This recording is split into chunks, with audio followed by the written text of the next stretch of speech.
Welcome to The Cosmic Entrepreneur, the podcast where mystical wisdom meets the world of entrepreneurship. I'm your host, Christine, and I'm honoured to be your guide on this cosmic journey of self-discovery and business success. Each month, we'll explore the fascinating realms of spirituality, energy healing, astrology, Akashic records, many other esoteric practices, and multidimensional aspects of entrepreneurship. Through open conversations, shared experiences, and practical insights, my intention is to empower you to integrate these profound teachings into your personal and professional life, helping you manifest abundance, align to your highest timeline, and make a difference in the world. Whether you are an inspiring entrepreneur, a seasoned business owner, or simply curious about the intersection of spirituality and success, this podcast is here to enlighten, empower, and elevate you. Hi, Jasmine. I'm so honored to have you on this podcast. You're the first guest. And before we go anywhere else, I just wanted to reintroduce Jasmine. So Jasmine is a multi-talented soul. She excels in astrology. She's a tarot reader, a psychic channel, and an energy worker. So, Jasmine, I don't know if you know this. So hi, I don't know if you know this, but you were like the final push for me to start this podcast, because I sat in the idea of starting a podcast for like maybe over a year with all the like say trainings and everything that I was doing. I was saying, oh my God, I just want to share all this knowledge that I am learning. And I was just sitting on this idea. But because I had this astrology reading with you, and you've literally told me my purpose, you really went into everything in my birth chart, everything started to click. So I think, yeah, you were definitely the final push for me to just kind of go for it. I was just so clear as to what I need to do now, and like fully stepping into my purpose, because I know I'm here for like, sharing the knowledge, like the messenger. And yeah, so I just wanted to thank you, and I'm so excited that you're here with us today. So tell us a little about yourself and your journey. What was your initiation into astrology? So I actually think it's quite funny, because I feel like astrology has just always been a part of my life.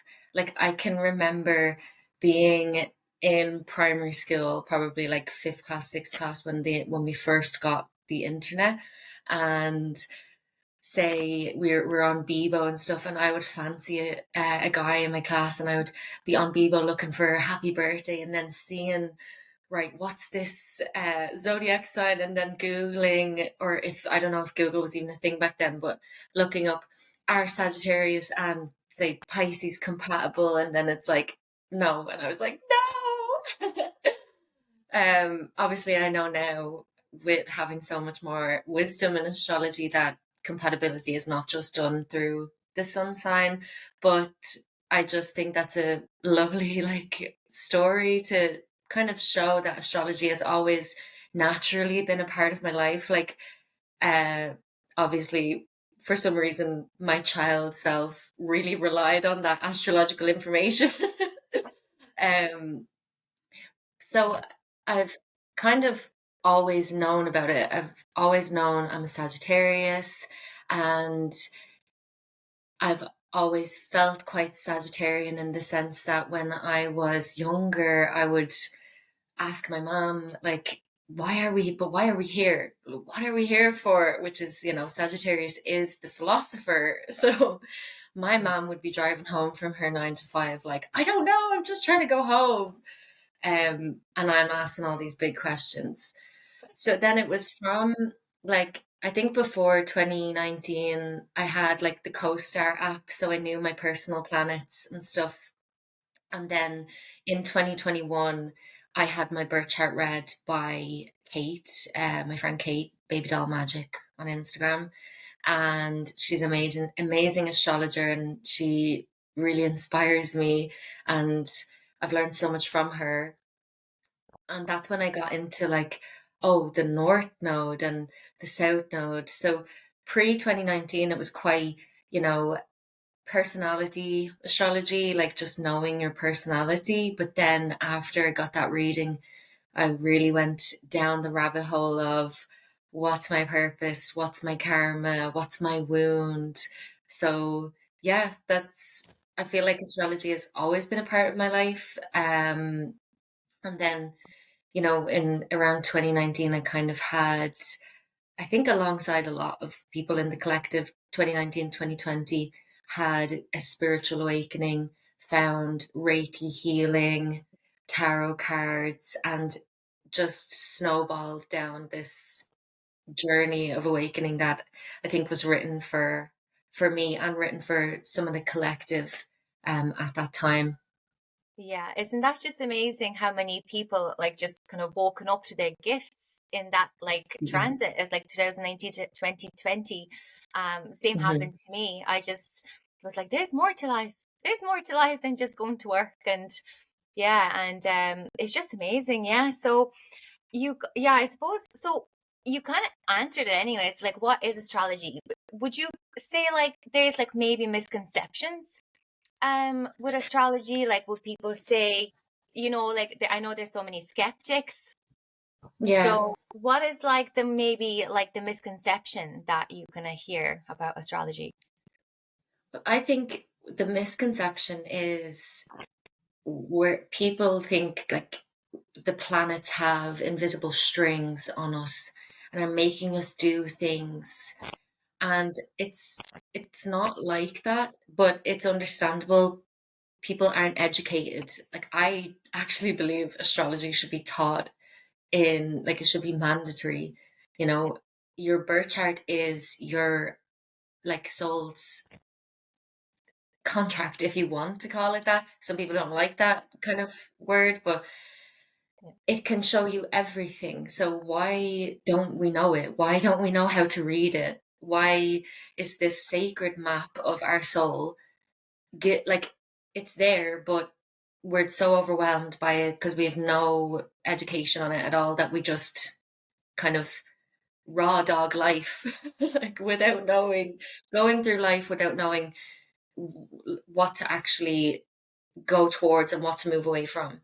Yeah, So I exactly. always say we have our birth chart, and your birth chart is like a screenshot of the sky when you were born, and the planets are all there all the time, doing their thing. And then each zodiac sign is, so this kind of goes into Greek mythology.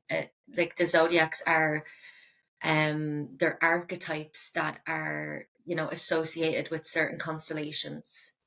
So, and then there's certain kind of gods that are associated with that, like Aries, the god of war. Aries is associated with Aries, and that's why we associate Aries with the warrior, the brave one, who is able to go out on their own on the battlefield.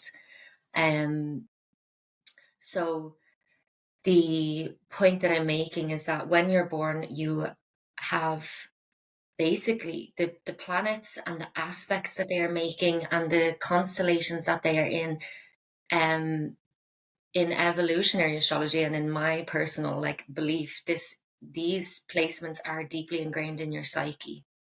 So your moon sign, like your emotional world. um and while I'm talking about evolutionary astrology, I'm probably going to touch on past lives. So, again, not a narrative that some people might subscribe to, but definitely one I subscribe to. So I'm going to talk about that. Yeah. So your moon sign, your emotional world, your Venus sign, your how you are in relationships or in relation to love and beauty. I would believe that unless it's a very early degree, it might be a new energy that your psyche is embodying. But I would believe that these placements are deeply ingrained in your psyche, in your behavior. So then when you have your chart, which doesn't change, but then the current chart is always changing because the planets are always moving.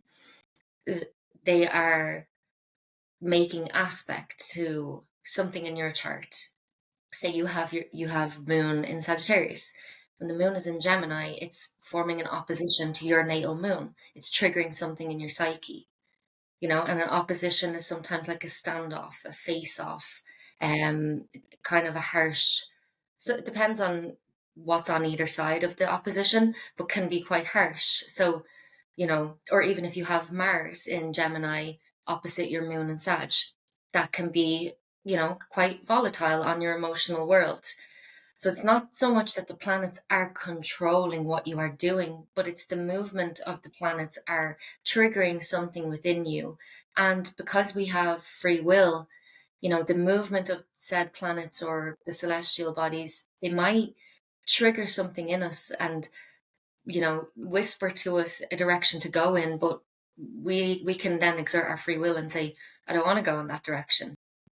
And another thing, just to kind of preface, is astrology isn't just the study of these celestial bodies, but it's the study of the movements of them and the patterns. So the way that the weatherman will study the weather, and he will look at the patterns and then make predictions based off of the previous kind of manifestations of the weather. That's what astrologers do. They are studying patterns. When was the last time this aspect was made? When was the last, like, looking back all the time and then seeing, right, this is what might happen now, the next time this happens. So it's quite not predictable, but you can predict a lot with astrology. Yeah, So I yeah. hope that answers your question. Yeah, it does. It does. Yeah. Like when you were talking about like that, we should all have birth charts like kind of available to us when we are born. And it is very like practiced in like places like India and stuff. They know their astrology birth chart, and like they know Yeah. like it is a given. Whereas like here we're all like kind of walking on this bridge, like walking into a fog. We don't know what we're doing. We're directionless. Like we are Yeah. just kind of like throwing shit at a wall and just hoping it will stick, and just going like trying to go with the flow. But when you have your birth chart and you understand it, and like it really puts into perspective like who you are as a person, what you're here to do, why you're here, and like you said, many people probably wouldn't really kind of go into past lives. Many people don't believe in that, but it's like I believe in it, like because I do study like numerology. Numerology believes in reincarnation as well. It's like we're kind of here for a reason. We're not just here plopped on earth and we just die. It's just kind of a miserable existence then, isn't it? So it's just like we're Yeah. here to come in here, learn different lessons to evolve as souls. So we're coming back here to learn different perspectives through different relationships. And yeah, it's just amazing. So yeah, so I was going to ask you, so because we can go in so many directions,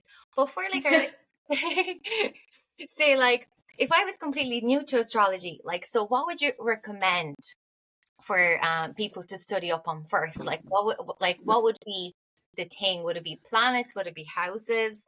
Like what do you recommend for people to do? So I think, first of all, don't be afraid of the circle chart. Like, everybody's so afraid of the circle chart, but it's just forget the lines. I know all of the lines are very overwhelming. But you can Google what are the astrology symbols, or what is the symbol for Mercury, what is the symbol for Venus, what is the symbol for Saturn, what is the symbol for Jupiter. You can look at your chart and then say, get the symbols so you know. And then firstly start with where your planets are and kind of then study into that. I want to say that everything I know about astrology is self-taught. Like, I have not done a professional course yet. I am planning to in the future. But everything I've learned is through just like studying my own chart and then studying other people's charts, and listening to podcasts, watching YouTube videos, following astrologers, buying books. I actually have some books that I can recommend maybe before we finish, for people. But yeah, I would start with your sun, your moon, your rising. Your sun is your conscious energy. That's the energy you want to project outwards. It is the ego, and the ego is not inherently negative. We need the ego. We just need the ego to not be in control. And the way that we don't let the ego be in control is just by acknowledging that it exists. Then you have your moon, and this is like your subconscious energy. You know, if I were to meet you in a coffee shop, I probably wouldn't see your moon energy because, you're probably, firstly, I'll see your rising sign, your ascendant, because no matter what we want to project outwards, the rising sign is like that first impression that you make on a person, and it's kind of out of your control most of the time.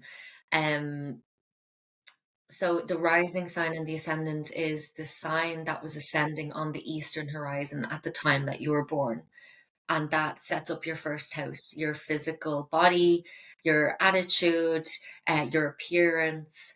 And that's why some people might not resonate with their sun sign, because they don't realize that you also have a moon sign, which is more about, your emotions and really represents your emotional world and subconscious, you know, it is the home of the subconscious, the unconscious. So any kind of, you know, anything that we're holding in the subconscious can leak through our behavior through the moon sign. And then the rising sign, like I said, is how you're perceived on a very physical level, and sets up then your houses. You can also then look into your Venus sign. How do I love? What's my relationship to love and beauty and money? Mercury, how do I communicate? Mars, how do I fight for something? How do I fight? This is passion. So passion is, can be fighting, like it can be war. War is passion, and passion is war. Um, when you're passionate about something, Mars can be how you make love because you're passionate about, the person that you're with, Yeah. or it can be how you fight for something that you truly believe in. Can So I I just would definitely go interrupt? for, Oh yeah. sorry. Can I just interrupt? Because I was like, oh, you're talking about Mars and like how we fight, Yeah. how we love. What does Mars in Sagittarius mean? Would you, how would you describe that placement? So Mars and Sagittarius, we actually just had that transit. Mars is in Capricorn now, so Mars would have been in Sagittarius, and very active, you know what I mean? Like Mars is action, drive, and Sagittarius is mutable. Sagittarius wants to be everywhere at once, experiencing everything at the same time. So I found Mars in Sagittarius to be a lot. I was very happy when Mars then entered Capricorn, but having it natally, you have a lot of energy that is driven towards things like spirituality, philosophy, um, higher learning, education. It is a good place for Mars to be, but I do think that because Mars likes to be in fire, right? But I do think because it's mutable fire, mutable is very changing. There can be, you know, a tendency might maybe for burnout, but you've got some Capricorn placements to help ground you, so you don't kind of get lost with that Mars and Sagittarius. But it's great, like it's lots and lots of energy. Yeah, yeah, like just like laughing so hard at this because it's just rings so true for me. Like as a I have Mars and Sagittarius, and I am murder for like starting projects. I'll do this, and then I'm like, and then I back off. I'm like, I don't finish them, and then my Yeah, car. that's Sagittarius. We're good at starting so many Yeah, things, but it's like seeing it through to the yeah, very end is quite difficult for us, because Sagittarius is about like the high of starting something new or experiencing something. So, yeah. you might really have that energy to start something because you get that kind of high from it. But then when the high goes, it's kind of like, oh, It's like I'll a come. start something else. Yeah, for sure. Like it's just like yeah, like when I'm on high, when I'm so excited, I'm like yes, yes, yes, and then I think it's like through cycles where I'm like okay, I'll come back to it when the fire is still there. Because like if I get bored, there's no point. I'm like there's no point to Mhm. follow or doing something when there's no fire, because you can feel someone's energy when they're not in it fully Yeah. 100%. So I feel like my placements in Capricorn then are like okay, do the thing now. It's like, they're like Yeah. making me. Your Capricorn placements will help you to see things through, and your Mars and Sagittarius will help you to get things started. So that's actually, they're really good energies in your chart. Oh, that's fab. So, and how about, so what about, like say if, yeah, so you were talking about like say, houses, like, so the first house is all about image, isn't it? And can you Yeah. expand on like the rest of the houses, like say second house, third, fourth?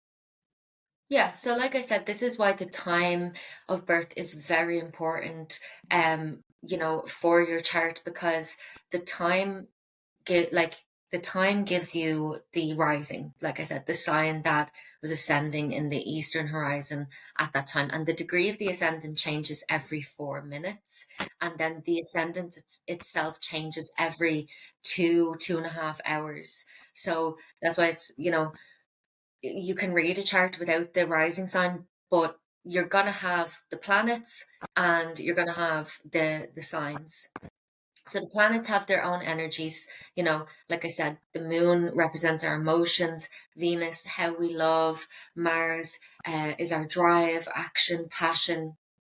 And then when we see the sign that that planet is in, we're kind of seeing the way that that energy is manifesting, the way that the energy of the planet is being channeled through the archetype of the zodiac. But if we don't have the rising sign, we can't see what house this is in, and we can't see how um, this might be showing up in your life. So, but if you're listening and you don't have your time of birth, there is ways to rectify that. I don't do it, but there is astrologers that offer like chart rectification where they can rectify the birth time. So the hope is not lost. But yeah, so the first house, that's the rising. This is I say it's like if the birth chart is a soul contract, the rising is the signature of like, okay, let's go, because that sets up where everything is manifesting. And so first house is physical body. It's your first impression, and it can be like your attitude. Second house is, is its income. But yeah, so it's the income that say because 10th house is your career, your legacy, your long-term goals. So say you want to be a doctor, and you're studying to be a doctor, but you've got a part-time job in a cafe, and you get money from that to kind of pay your bills and pay your studies. That's like the second house money. Um, so more like bigger money, like investments and stuff, would be found in the 10th house.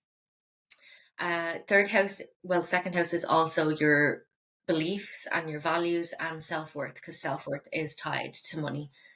Third house is is your communication, how you communicate, um, and also like your immediate environment, which kind of influences how you communicate. This is transport as well, not long term, like getting on a plane, but getting on a bus or a train, and also represents your neighbors. Fourth house is your home, and this is like the first water house. So it's like the water houses are very deeply emotional, and they've got many, many layers, as water signs do. So the fourth house is your home, your family life, generational karma can be found here, family karma. If you have placements there, they can be, you could potentially look at other people's charts in your family and potentially see a pattern there. This is your emotional world as well, because it's governed by the moon, ruled by the moon.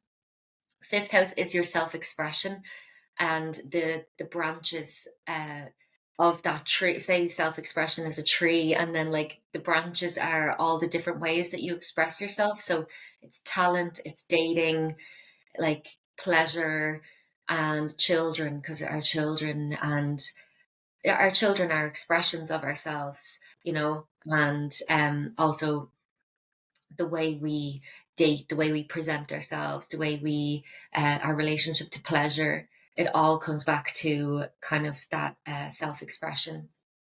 Sixth house is The house of health, daily routine. It is associated with work, but more in the sense of um as like work is something that is involved in your daily routine. So it's not so much the work you're doing, but just like if you work a 9 to 5 and then you get up before and you eat your breakfast and take your vitamins, and then after you go to the gym, like it's more about just what you're doing on the daily. Seventh house is your relationships, not just romantic, it's business partnerships, your relationship to yourself, others, because they're on, all houses are on an axis with another house. So the seventh house is on the axis with the first house. So it's like self and other, which is actually very highlighted right now because we have the North Node in Aries, which rules the first house, and the South Node in Libra, which rules the seventh house. So you learn about yourself through other, you learn about others through yourself. Eighth house is shared finances, merging with another. It's intimacy as well, but not in a kind of sexual way. It's more if you are marrying somebody, you know, you are merging everything with that person, which makes you vulnerable. And it's also taxes, debts, DET, and because it's Scorpio, there is, again, it's a water house, there is layers. It's also associated with death itself, with grief, and with the underworld, and with trauma. And, you know, the Scorpio is ruled by Pluto, and Pluto in itself rules feces. So it's like the shit, basically. You know, when we're looking at trauma and shadow work, it's like the shit underneath all of, like, you know, merge finances and this and that. Then you go down and down and down and you find, oh, here's some Oh shit God. for me to go Yeah. to look through here. God. So like if you had planets in the eighth house, say, so would you say um it's you have like maybe a lot to uncover? Like, is it like a transformative kind of a house? Yeah, extremely and Mhm. transformative house to have placements in.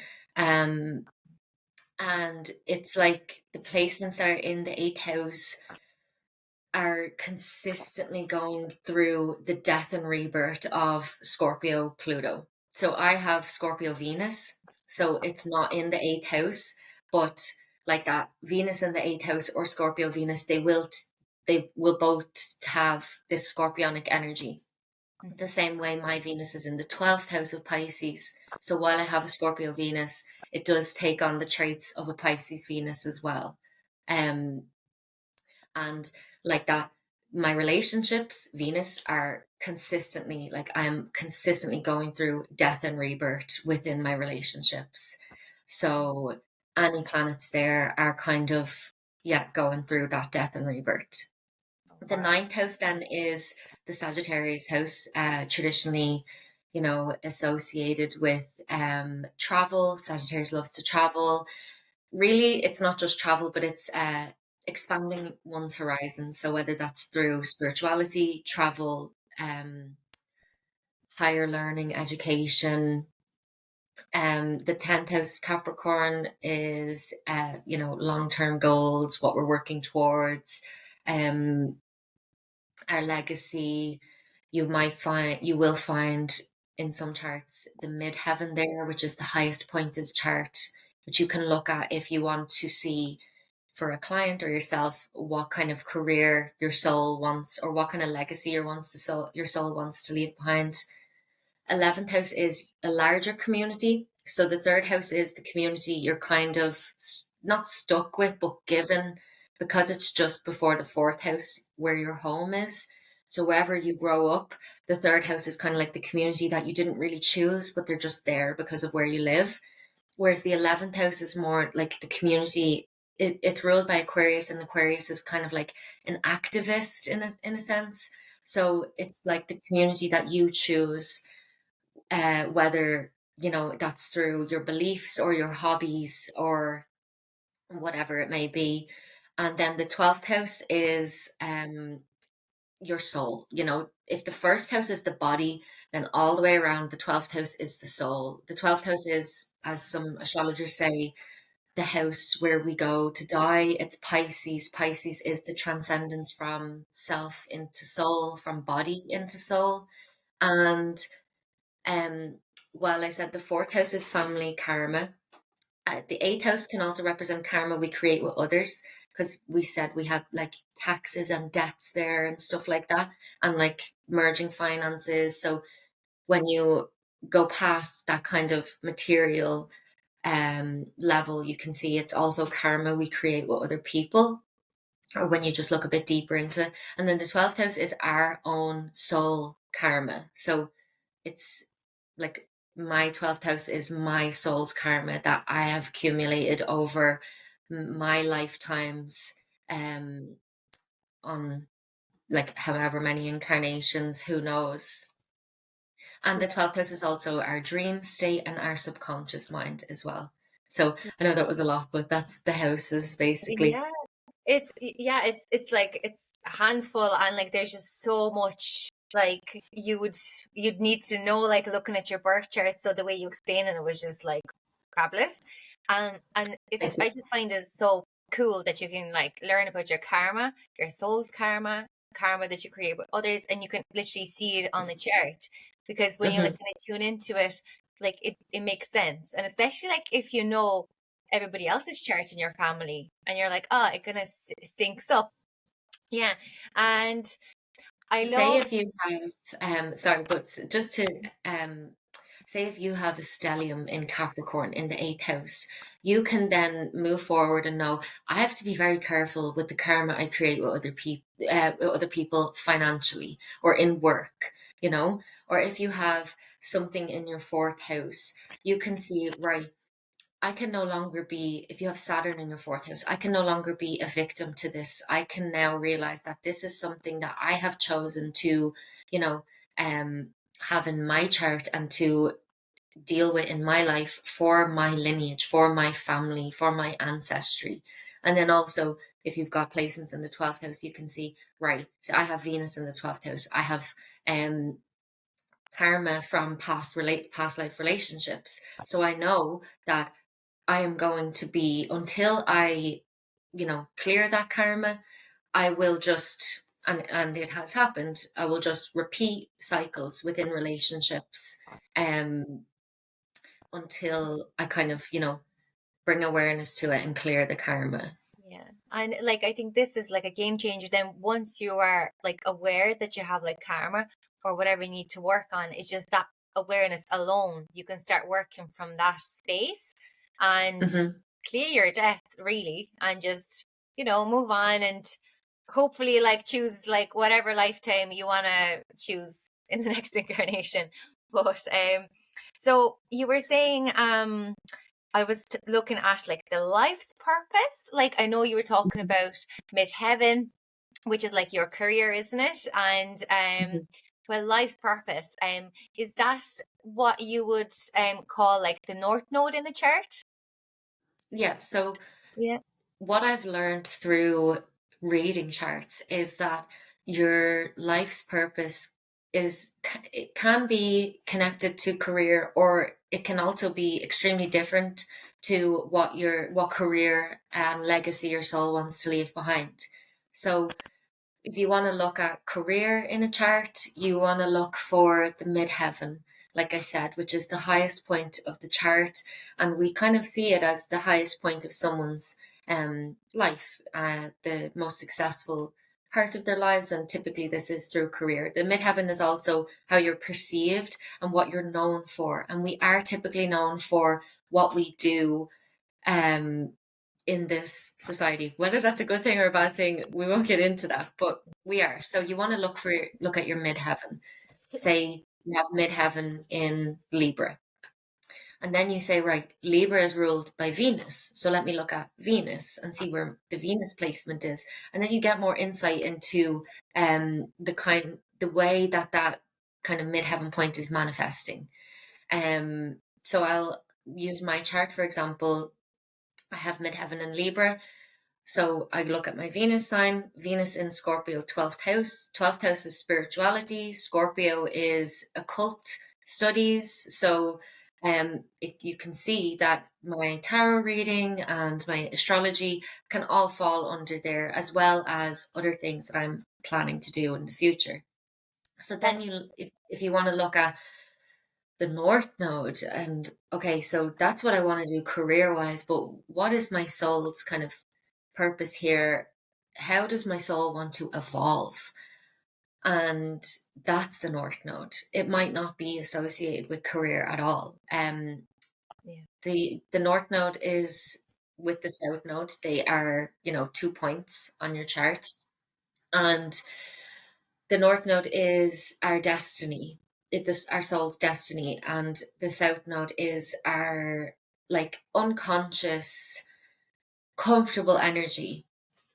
The way I would look at it is that we have embodied the South Node energy for many, many, many lifetimes and mastered it. We're masters of this South Node energy. It comes very it comes very naturally to us. So say for me, my South Node is Aries. So, leading, being innovative, being independent, all these things come very naturally to me as I have mastered this sign in previous lifetimes. But if you study archetypes, you know that there are a shadow to all archetypes if you become stagnant in it. And when you've mastered something and you stay in it, there's no more learning, there's no more growth. So that's when we can start to, feel stuck.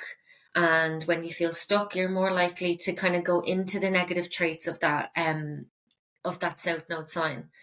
So I used to think it was like throw away the South Node, but through my studies, I'm like, no, you're not throwing away the South Node, but you are just taking the golden nuggets from the South Node. So say with Aries, if you have North Node and Libra, South Node and Aries, you are taking that, leadership, that independence, that drive, that Mars energy, and bringing it towards the archetype of Libra, bringing it towards relationships, bringing it towards peace and harmony, and not, as my friend said, throwing out the baby with the bathwater.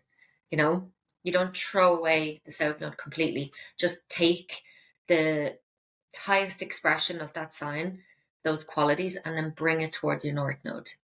Like, and if you're listening to this, sorry. No, go on. And if you're listening to this and you're like, I don't embody my North Node at all, it's okay, because, our first North Node return, when the North Node comes back to the sign it was in when we were born, is when we're 18, around 18. And we're kind of like released out into the world from school, and we're, finding ourselves. And then it's not again until we're 36.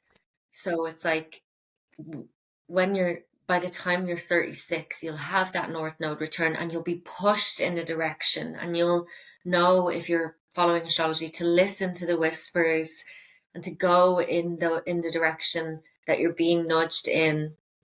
Even though it's scary, the North Node is foreign to our soul. We do not understand or know how to naturally embody it, but that's the point. That's the point of the evolution of the soul. Yeah. So it's not something we're actually meant to be embodying until kind of later in our lives. So if you're listening and you're like, because I would be like that, I need to learn how to be Libra energy, but it's a natural process once you kind of follow the whispers and the nudges. Yeah, it's true. It's like in numerology, like when you get your life purpose, like say number is like numerology is based. I study Pythagorean numerology, so it's like based on numbers 1 to 9 and the Western alphabet. So, when you get your life purpose number, say for example, like say 7, but people will be like, okay, it's all about spirituality. It's all about being a teacher, going inward, and but they're not in their life purpose yet. So they're like, I'm not living my life purpose. It's like, don't freak out. It's like we grow into it. It like takes time for all of us to grow into our charts, grow into our life's purpose. And I was just laughing there because you're you said your North Node is in Libra, and my midheaven is in Libra and 11th house. So I'm like, I want to like work with people. I'm very like Libra kind of energy too. So I was like, okay, that is making sense while you were talking. So yeah. And I made a mistake earlier. I said before we started recording that we're Sag moons, but you're Libra moon, right? I'm a Libra moon and a Sag rising, yeah. Which is, sorry, so I made a mistake earlier, but which is great because like the energy that, or the way that you're being perceived by people on this bigger scale, even bigger than the 10th house because it's in the 11th house, is actually your natural authentic energy, you know? So it should be pretty easy for you to, you know, embody that midheaven in Libra because that's who you are at your core, with your moon in Libra. Whereas Yeah, for like me, I have no air placements and then I have an air north node. I'm like, what? yeah, it's like, oh my God, yeah. So you made it really hard for yourself before you incarnated. You're like, yeah, I'm just gonna like just go North Yeah, Node, Libra. Sure, why very not? Sagittarius stellium. I did not read the terms and conditions. I just said, it'll be grand. You know, Sagittarius is always like, it'll be grand. And then afterwards they're like, it's not so grand. And I think that was me. It's so funny. Excuse me, my coughing up, but that is hilarious. Okay. Like, yeah, like I just feel like we have all these challenges, and then like you'll be sitting there going like, why is my life so hard? And you're like, I just signed up for this. Like, it's, it'd be boring otherwise, I suppose, wouldn't it? Yeah. And then you um, can look at, you know, if you have any planets or the luminary, say that your sun or your moon, um, in aspect to the nodes, because then you can kind of see. So I have Mercury square my north node and south node. So communication and learning, for me, a square is a 90-degree angle. So it's the kind of harshest aspect. It's creating tension between two things. Um, so I've got Mercury square my north node. So there's tension between Mercury, how I communicate, how I learn, and then north node, like destiny, faith. So it's destined for me to like struggle with my learning and communication and everything like that. Um, but it's something that I have to overcome in my life. So instead of like before I knew that, I would have, you know, been really hard on myself, maybe, you know, because I am undiagnosed, but potentially have I'm neurodivergent, potentially have ADHD. Wouldn't be like me with a mutable stellium in my chart. So before I would have thought like, oh, like I'm just bad at learning. I can't focus or this or that. But now I know, okay, I'm actually extremely intelligent, but I struggle to, you know, sit myself down and to get into something and to see something through and to focus and um find a way for me to actually learn that suits me as opposed to just be a victim to this aspect in my chart, you know. yeah, And that's what I think is the great thing is like when you know you're going through difficult transits or when you know you've got these aspects, you know, I know I have Venus and Scorpio. I know I'm going to consistently have these cycles of death and rebirth within my relationships.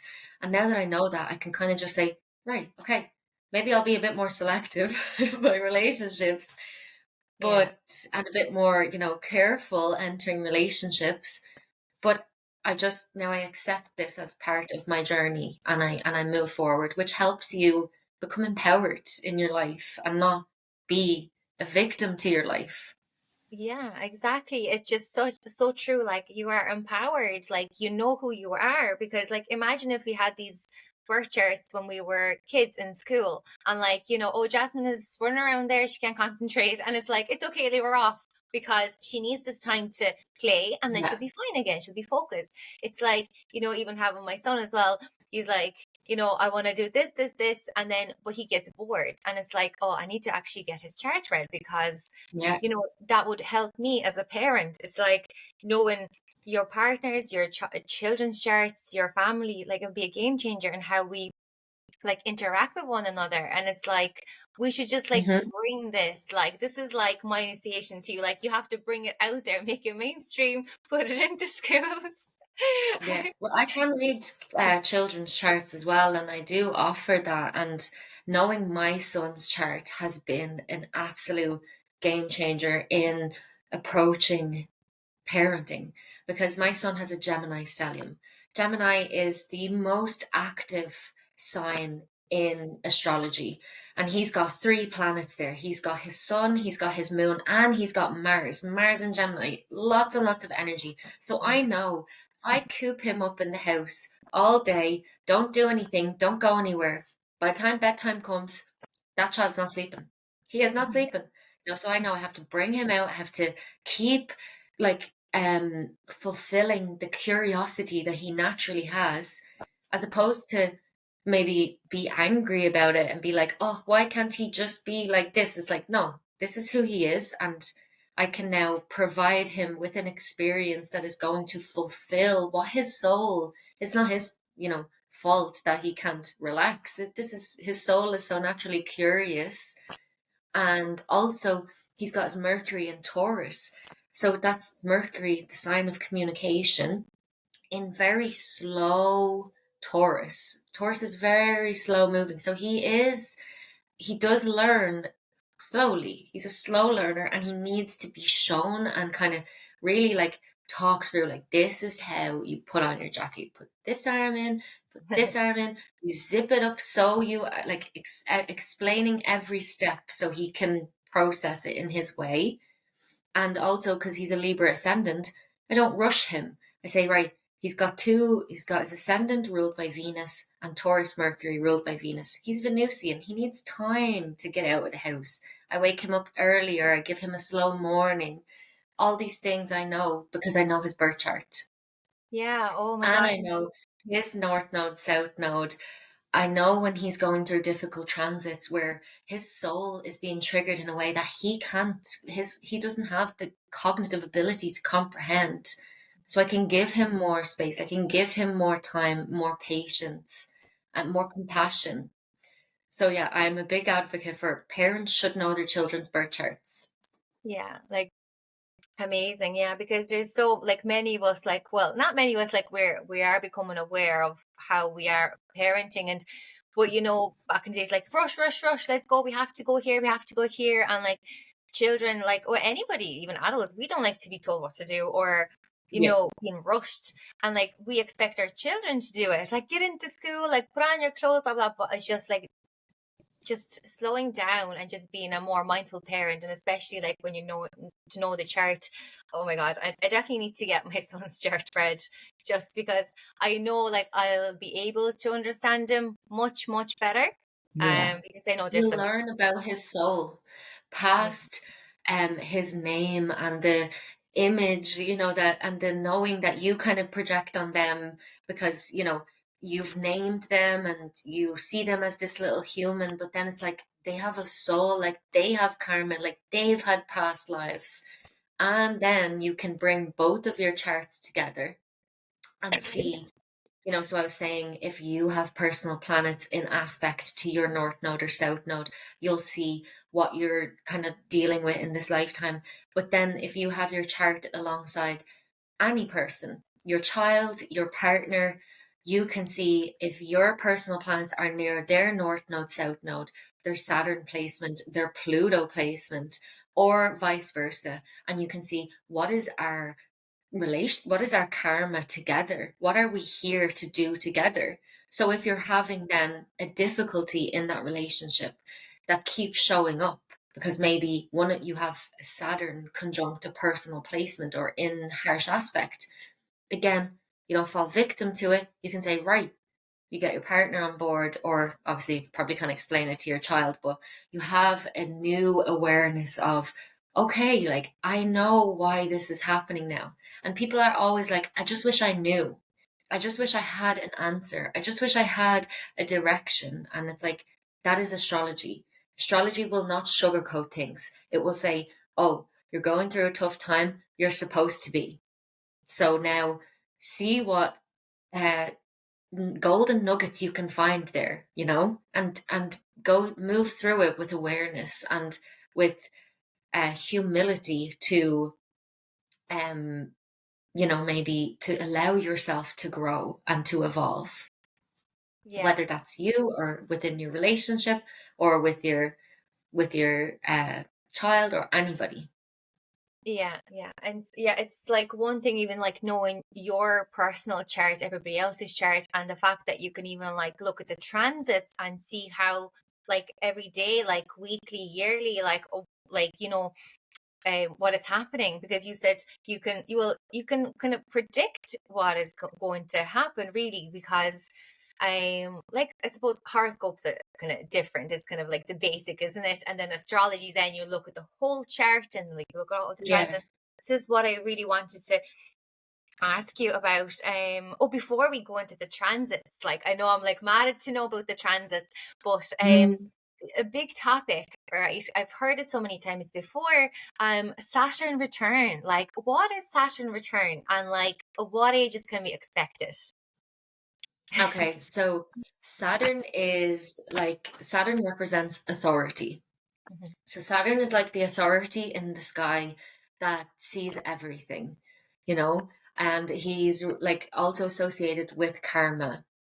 So basically, when you're born with your Saturn placement, wherever Saturn is when you're born. And then around 27 to 30 years later, Saturn will return to that sign and the exact like degree where it is or where it was when you were born. And basically, your Saturn return is like Saturn wants to know, what have you learned in the last 30 years? And what are you going to do with it? You know, our Saturn placement is, and everybody has this, an area of your life where no matter what you do, you receive pushback.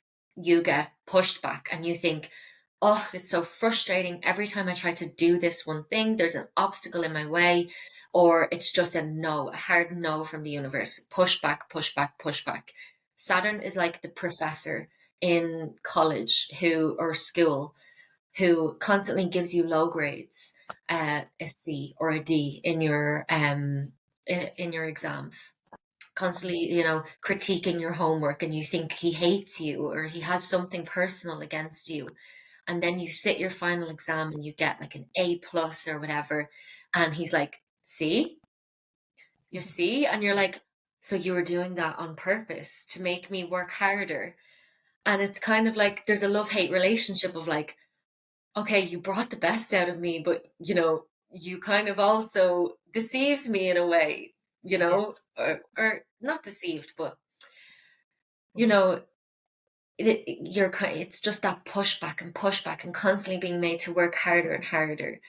Saturn knows what it's like to be broken and keep moving forward. Saturn also knows what it's like to make do with very little. So where you have Saturn in your chart, you might have to make do with little, or you might consistently be kind of broken down in this area and have to keep moving forward. And also, yeah, so typically the Saturn energy in our lives gets better after our Saturn return, but it's only you know, if you can catch what your Saturn sign is pre-Saturn return. So if you're under the age of 27 and you're listening, if you can, look at your Saturn placement, look at the house that it's in, the sign that it's in, and just, look it up on YouTube, look it up on TikTok, look up astrologers talking about it, give you an idea of it. There's so much information out there on astrology. And um, there's also a great Saturn book I'll recommend as well. And start to work with Saturn. Saturn wants to see you work meticulously, chopping the wood and carrying the water. No matter what obstacles are placed in front of you, you just keep going. You just keep moving forward, keep pushing in that direction, keep, like, again, not being a victim to it, but just understanding that I'm being pushed back in this area for a reason. Saturn is like, it is our mastery. We can become masters of our Saturn placement if we stop working against Saturn and start working with Saturn. Mm-hmm. So then the Saturn return is kind of like the big, you know, it's referred to as astrological coming of age. So that's relieving. We don't really have to be adults until we're 27 to 30, depending on the degree of the Saturn placement. But that's kind of Saturn in a nutshell. Very feared, but all Saturn is about is taking accountability for your life and becoming an adult, which is not always like, where Jupiter, Sagittarius is very like, uh, everything looks great. Not always. Or Venus maybe is always like pretty. Saturn is not pretty. It's like the stuff that like nobody wants to do, but it has to get done. And you probably won't be rewarded when you do make progress with your Saturn sign. You're not going to be rewarded, because Saturn represents the long term. It's not short term gratification, it's long term reward, you know? So it's like taking the bins out. Your neighbors aren't going to come out and go, "Yay, you took your bins out, well done." It's like, you just have to do it. Yeah. And that's kind of sad. That's such a great explanation. Like I had well, I'm not sure what year it was, but I can probably pinpoint it. Like I was in like my kind of a childlike mind. I didn't really want to grow up until I became a mother. So I got pregnant when I was 27 and I became a mom at 28. So from 28 on to 30, I went through this like big transformation as to who I am as a person. Like I started a business and then I kind of had to shut it down after like kind of 2 years because I was trying. And Yeah. it was grand, but like it wasn't like it didn't go where I wanted it to go, and I just lost that passion. And it was the Yeah. fact that it was 2019. We had to close our businesses. It was like 6 months in. They're like, no, you're closed, and I couldn't really do it online because it was for kids. So yeah, so and then I lost like a group of friends at the age of 30, and it was like a kick in the teeth because it was just like this transformation of like who are like say my kind of true friends, who do I want to hang out with, who do I want to surround myself with, who I am like who am I as a person. It's like a really kind of a humbling experience, but obviously like Yeah. really hard. Oh my God. Saturn will It's humble you. yeah, it's like, you're trying to, do your best, but then like everything is just kind of coming at you and you're like, "Oh my God, what is this?" It's like adulting. I was like, am Yeah. I like, is that what it is being an adult? So like up Hmm. to the age of 27, it was like free for all, like let's go party, whatever, do whatever you want, absolutely crazy vibe. And then once I became a mom, obviously had to slow down a little bit, a Yeah. lot. Um, and then it really like it obviously for the better, like it really made me like a better person, better mom. So you're not living for Because yourself. Saturn can see that bigger picture. Hmm. We can't see it. Saturn can see it. So like that, it is like the authority, the professor, the father who can see the bigger picture and is like, in that authority way. It's masculine. If you don't want to associate it with masculine, it's yang energy. It's harsh, um, harsh direction in this level. Where you have Saturn in your chart, that house and that uh, zodiac sign, like that's the heaviest energy. It's the densest energy in your chart because of Saturn's presence. And what But would you like say? that, sorry. Oh, no, go on. And that's why most people say from the age people that don't even know about astrology probably know about their Saturn return. Um, Yeah.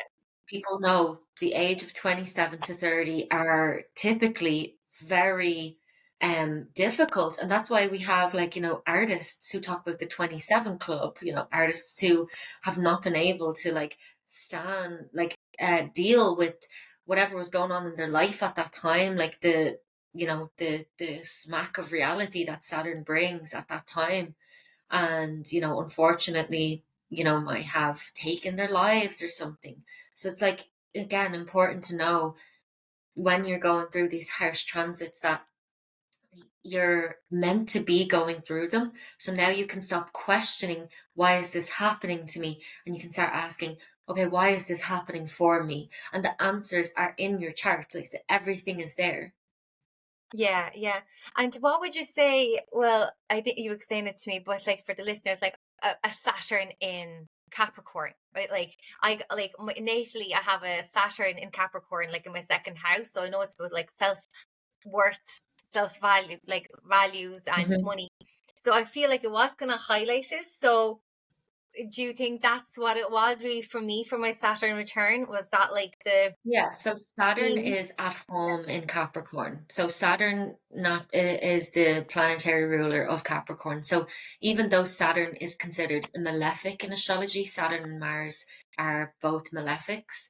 And firstly, if you have a day chart, if you were born during the daytime, Mars will be your malefic and Jupiter will be your benefic. If you have a nighttime chart, Saturn will be your malefic and Venus will be your benefic. So, if anybody's listening, looking at the chart, if you have a night chart, you will feel Saturn more than Mars. If you have a day chart, you will feel Mars more than Saturn. And then with the benefics, that's the same. So Saturn is at home in Capricorn. So even though it's malefic, it's a nice placement for Saturn to be in. Saturn in Capricorn, you know, so Saturn restricts, Saturn limits and pulls back.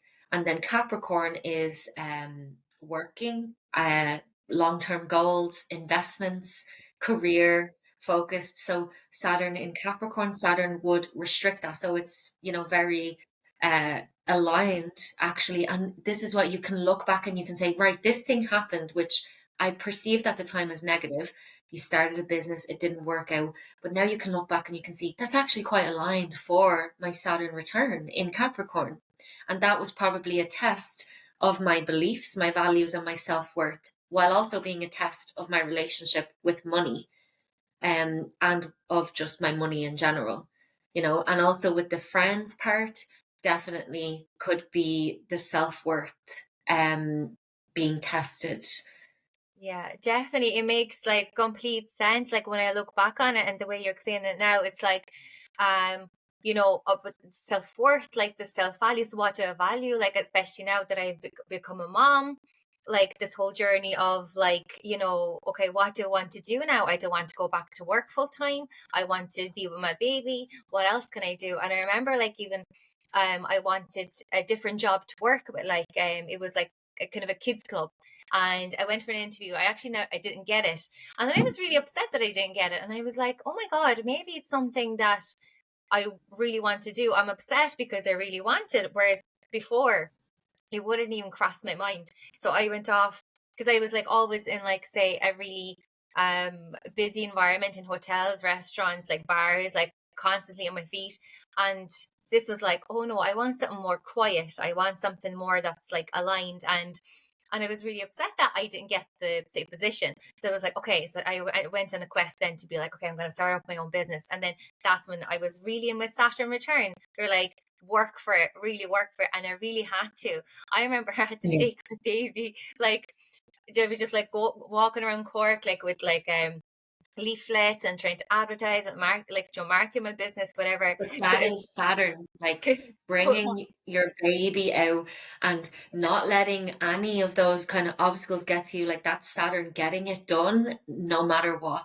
I posted about this because we had the new moon in Capricorn, and I said, Capricorn is represented by the mountain goat. That is like there when you look at them climbing a mountain, you're like, how are they doing that? yeah. It's like Capricorn knows what it's like to have all of the odds stacked against them and keep going, and that's the manifestation, like going out with your baby, giving out leaflets no matter what. It's not being a victim sitting at home, I can't do it because there's too many things in my way. It's just getting out and getting it done, and against all odds.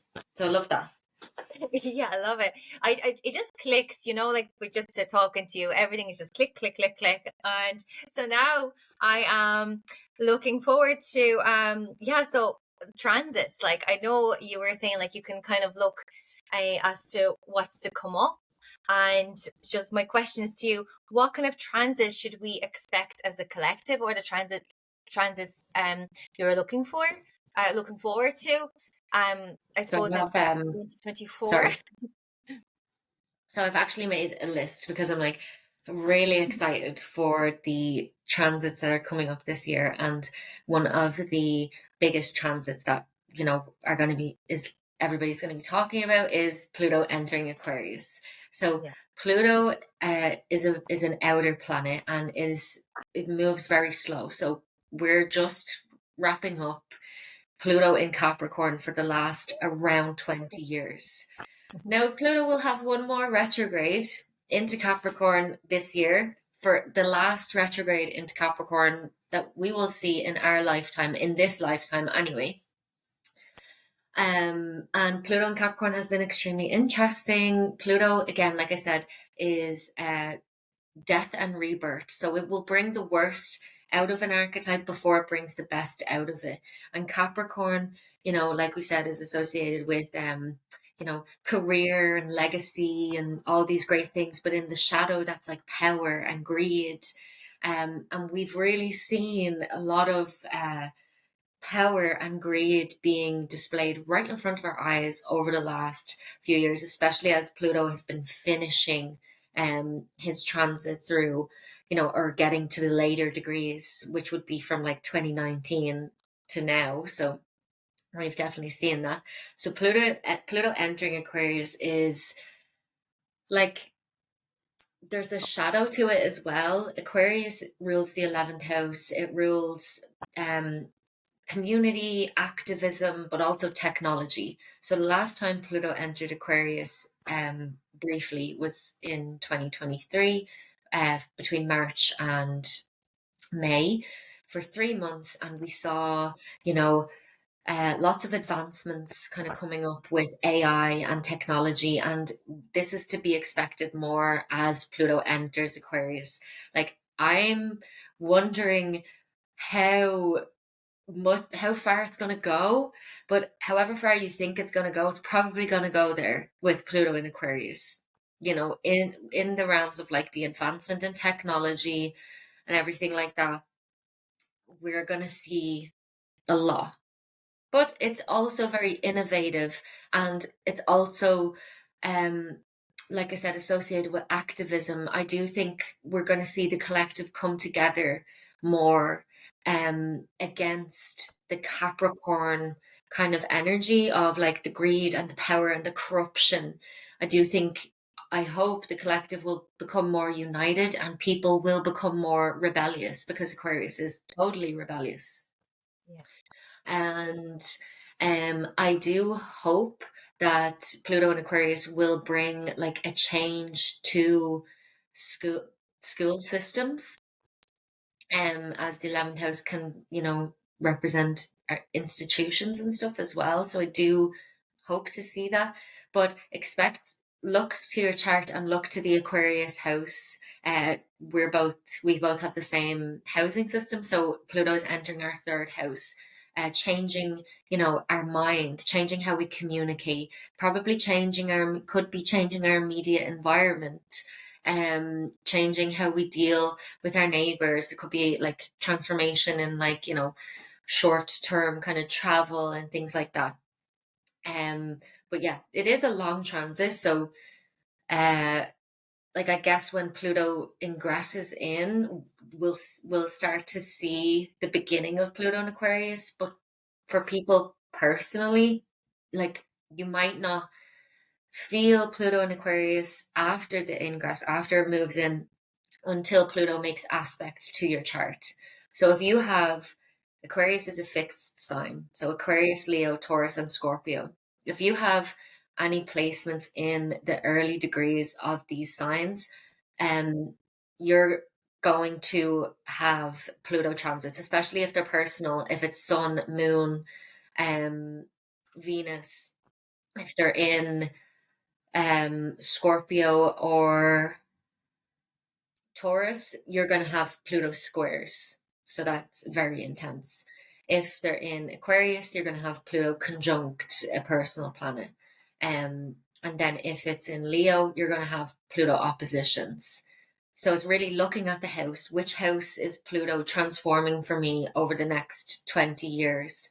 and then looking if you have any of those kind of placements in the fixed signs, to see if there's any, aspects being made by Pluto. But I'm And really excited for Pluto and Aquarius, but also, just wary as well, because there's the shadow of the archetype too. yeah. And do you know when you say conjunct, like what does that mean? Conjunct. That means, so if you have like a 0 degree or a 1 degree sun, moon in Aquarius, Pluto is going to be conjunct that placement in your chart. So Pluto's energy is on top of the energy of that. So if this is your sun, how you project yourself outwards, your conscious energy that you want to project outwards, your purpose, your ego is being totally transformed by Pluto and Aquarius. If you have Aquarius moon, I had a girl message me saying her moon in Aquarius 0 degree. I was like, wow, your emotional world is going to be totally transformed by Pluto. And like that, with Pluto, it probably is going to get bad before it gets better. But now you can know, again, going back to, you have awareness of what's happening, so you can just allow it to happen and not kind of resist it, Yeah. not be in resistance to it. Yeah, and what so I have my North Node in Aquarius. So would that affect me with Yeah, Pluto? well, it depends on the degree of your North Node. I don't think you have an early degree, because I probably would have picked that up in our birth chart reading. Yeah, Um, yeah, but because like I said, Pluto takes a certain amount of time to go through the sign. So whenever it gets to the degree of your North Node, it will be transforming your soul's destiny, because at the same time that it's conjunct your North Node, it's opposite your South Node of your unconscious energy, your past life energy, familiar energy, and karma as well.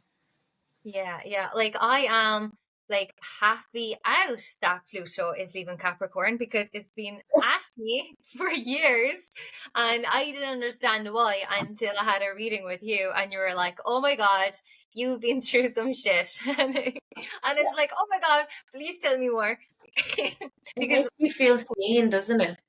yeah, 100%, yeah. Excuse me. Other transits then.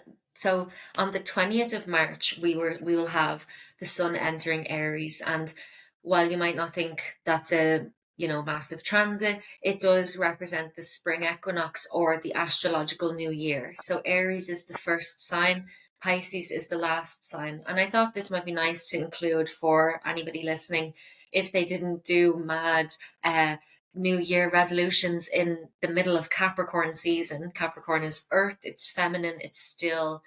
And we started the year with a Mercury retrograde. So probably not the best time to set intentions and stick to them. If anybody did, well done. But on the 20th of March, we'll have the spring equinox or the astrological new year. The sun has done a complete, 360 through all of the zodiac signs and is back again in Aries. The sun loves to be in fire signs, it loves to be in Aries.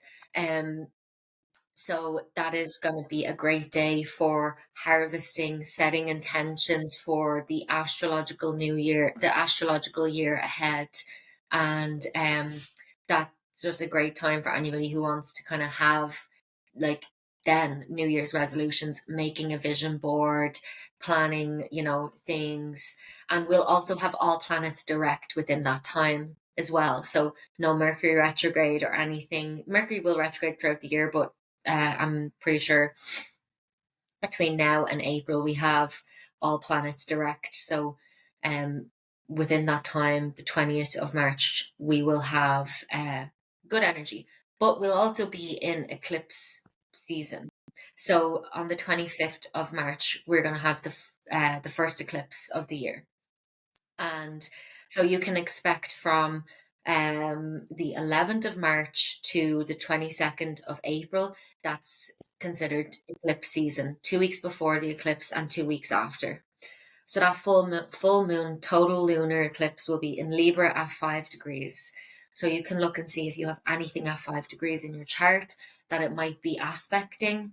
And like that, eclipses are times where, you know, fate takes the wheel and we are kind of just in the back seat of, you know, the car of life, and just kind of watching what is happening in that eclipse season.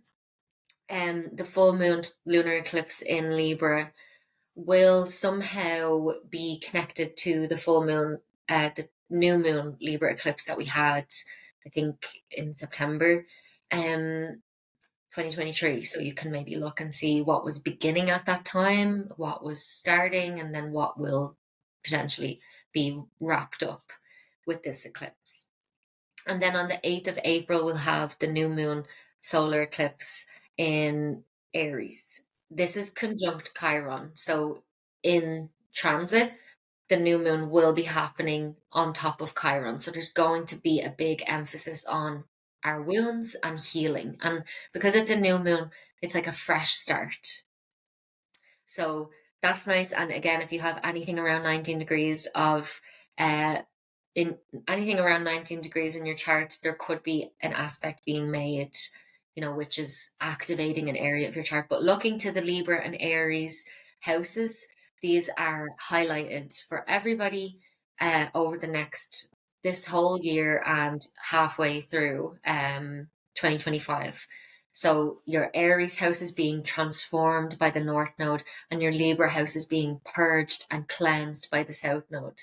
So the eclipses will be highlighting these areas. So say for us, it's 5th house, 11th house, you know, so that's 5th house is self-expression, that's where, and creativity, talent, children, that's where the North Node is going to be. And then 11th house, it's like kind of cleansing community, purging community. Like we could potentially, you know, lose friends in this transit, and it's making way obviously for new people. I think it's kind of like as our self-expression transforms, our friend group and who we relate to and who we choose, like 11th house, the community that we choose, will transform. So for if anybody else is Sagittarius ascendant, there you have it. Another transit I'm really looking forward to on the 20th of April, Jupiter is going to be conjunct Uranus in Taurus. So this is a big, very benefic transit that is happening, which is going to bring surprising abundance into your Taurus ruled house. So Uranus is innovative, but it's also very, like, it's represented by lightning. So it's very surprising. Sometimes when Uranus is aspected in our chart, or when something in our chart is making aspect to Uranus, sudden shifts can start in our lives. Sudden things can happen or change. But with Jupiter being the great benefic in astrology, whatever change is coming is going to be extremely benefic. And because Taurus rules money, this is great for everybody, you know, financially, depending on where it's happening in your chart and what else it's aspecting. But it should be a really good, benefic, sudden, and financially abundant, potentially, shift. Taurus also rules self-worth and values and beliefs, so it could be associated with that. But if your values and your beliefs and your self-worth changes, you can expect your money to change because they are inherently connected. So I'm really looking forward to that. Very exciting, very expansive. When is that taking place again, did you say? That's the 20th of April, and that's going to be in our 6th house of daily routine, health, and work, but more work like like I said, like as part of our daily routine. But because it's Taurus, you know, there's money there as well, which we like to see. Yeah. On the 25th of May, Jupiter is going to enter Gemini. So Jupiter is in Taurus now. I love Jupiter in Taurus. I wish I could pay Jupiter to stay here. I wish I had it innately in my chart, because I just feel like Jupiter in Taurus it's expanding. Like Taurus is about cultivating peace, right? So it's expanding for me anyway, because it's in my 6th house of daily routine. I am, really feeling naturally drawn to my spiritual practice, yoga, meditation. It's just feeling really good for me. I don't know if it's feeling good for you as well. Definitely, yeah. But yeah, Jupiter will then enter Gemini, where it is in detriment. So Jupiter doesn't pretend, like, if Jupiter could choose a place to be, he probably wouldn't choose to be in Gemini. But while Jupiter in Taurus is kind of slow and calm and nice, Jupiter in Gemini is Jupiter expands what it touches, and Gemini's energy is everywhere. So this Gemini house is going to be extremely busy for us from May to June of 2025. So Jupiter will spend just over a year in Gemini. And why that's important is because we're then from in August, Jupiter is going to square Saturn. So Jupiter is entering our Gemini house and is looking for expansion in an area. But Saturn is in another mutable sign, Pisces. And when two planets are in mutable signs, they're potentially squaring each other or opposing or conjunct. But Jupiter squares Saturn, so we're going to be looking for expansion in our Jupiter house, the Gemini house, but the responsibilities of our Pisces house is going to kind of pull us back, and it's going to be creating tension. So that's just good to know for anybody. Like, restrictions are going to cause you to make compromises in between the Pisces and Gemini house, and that's the 19th of August that it's exact, and then the 24th of December. But in and around, like, give or take a few days as the aspect becomes exact. So as the aspect forms and then separates, kind of give or take a few days. Really excited for the 17th of September. We're going to have the first eclipse in Pisces. So this is like a wild card.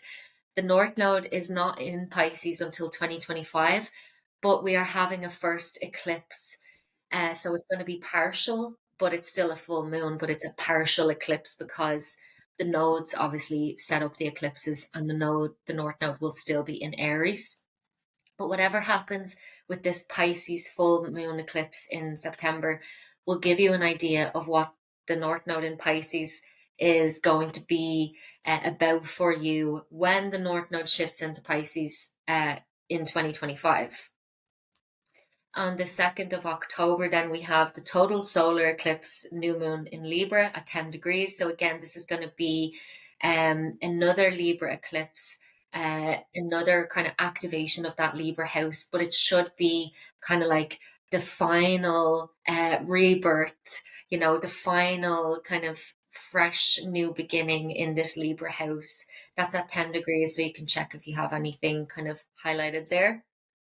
And then the last transit is we're going to have Mars retrograde in Leo. We're finishing the year with a Mars retrograde, and the Mars, it will begin on the 7th of December at 6 degrees, and then it will end in Cancer. So it's going to retrograde through two signs: Leo, our self-expression, our purpose, our talent, our creativity, and then Cancer, our emotional needs, our emotional world, our basic needs, our human needs.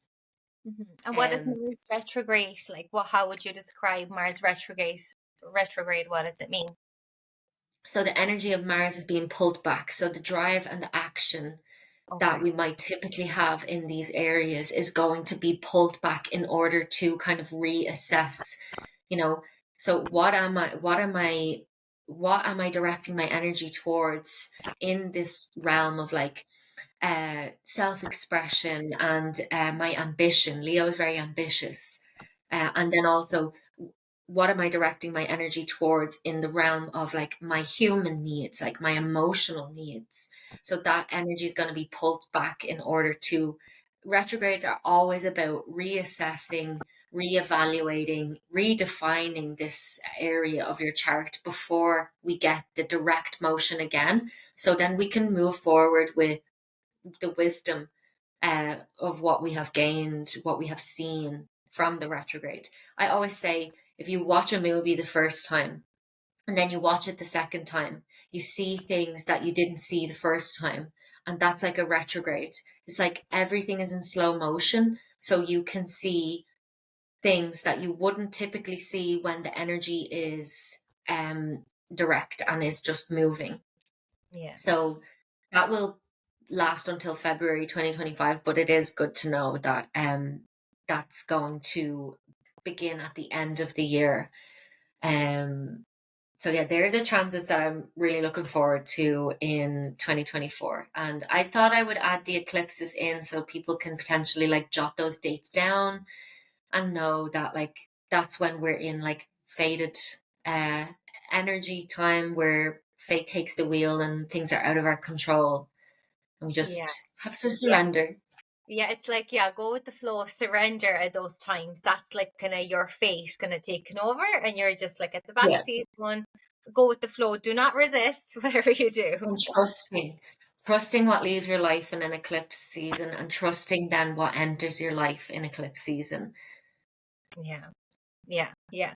That's amazing. Thank you. Like that was like a whole year you have given us. So Yeah. definitely I'm gonna, like listen back, jot down everything that's happening because it's just so informative. Like so rather than going against the current, you could just go with the flow as to you know what to expect. So Yeah. it's just like golden nuggets, yeah. And so I suppose I know we've chatted for so long. We're like, we'll just chat for an hour. But before, like, we're doing great though.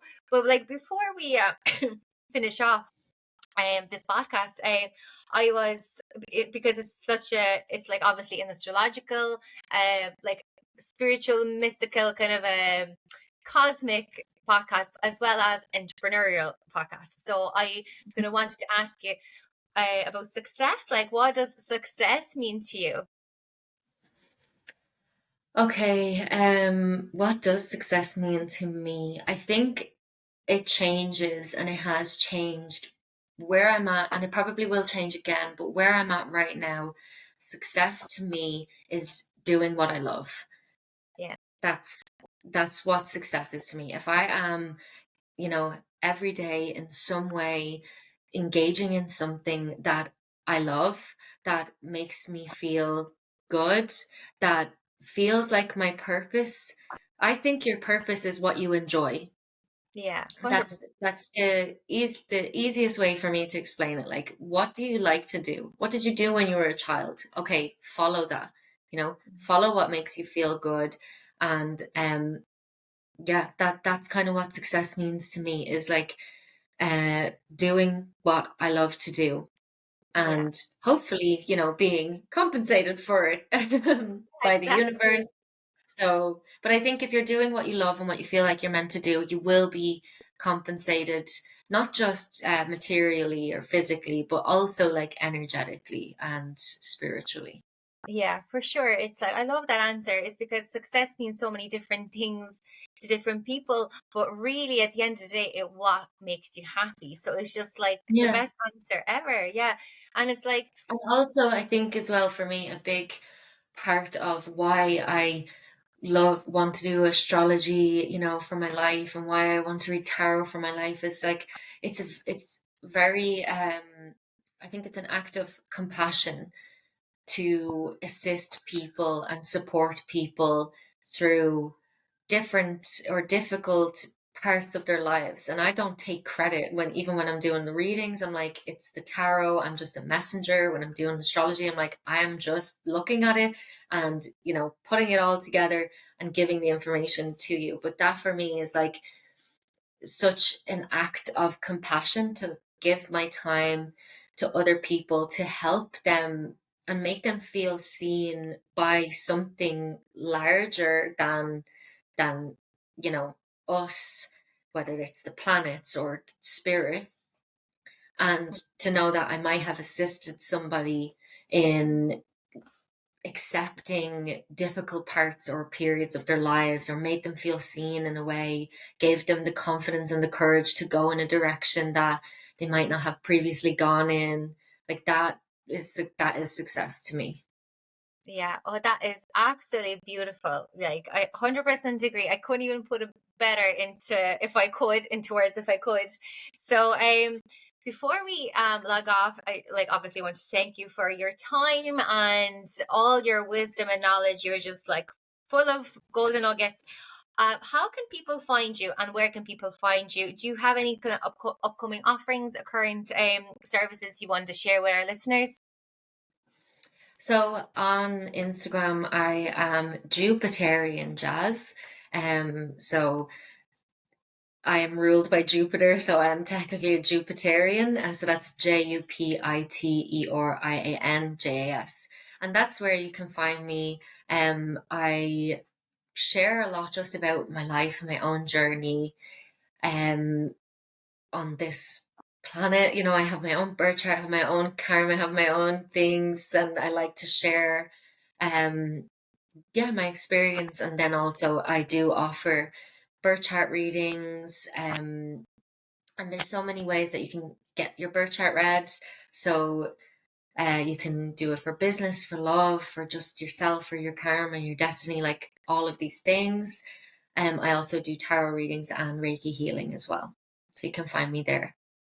Oh, that is amazing. Yeah, 100% recommend anybody listening to book in with Jasmine, because it will just open you up to a world of possibilities that you didn't even know existed. Yeah. And I mean, like the last final push was because I've met you, Jasmine, because you have given me this outlook as to what is kind of my purpose, even though deep down I knew it. It was just this confirmation on paper in my birth chart, in the stars, in the planets, and the way you pulled everything together for me and said, okay, this is part of your purpose, North Node and Aquarius. Here we are. Yeah, I know. I think it's a month later that we're okay, Jasmine, jump on. And you're like, yes, come on, let's do it. So yeah, I'm so happy to be your first guest, and I'm so grateful that you trusted me to, come on and share what I know about astrology. And yeah, I'm just so, so grateful. Thanks so much. I did say that I had book recommendations, but maybe I can just give them to you and you can put them in the description box or something. Yeah, for sure. Yeah, I'll leave all the details in the show notes. Your Instagram handle, how people can reach you, the recommended books and everything. So it's going to be a jam-packed full podcast and everything. So thank you so much. I'm so happy. Thank you. I'm sure we'll definitely talk again. So I see you soon. Bye. Okay, thank you. Thanks. Bye. Bye.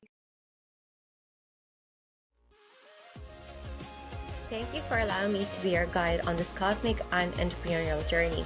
I hope this episode inspired you in some way and would love to hear your thoughts. So send me a message on my Instagram at christinemar.co, and don't forget to subscribe, leave a 5-star review, and share this episode with a friend. Until next time.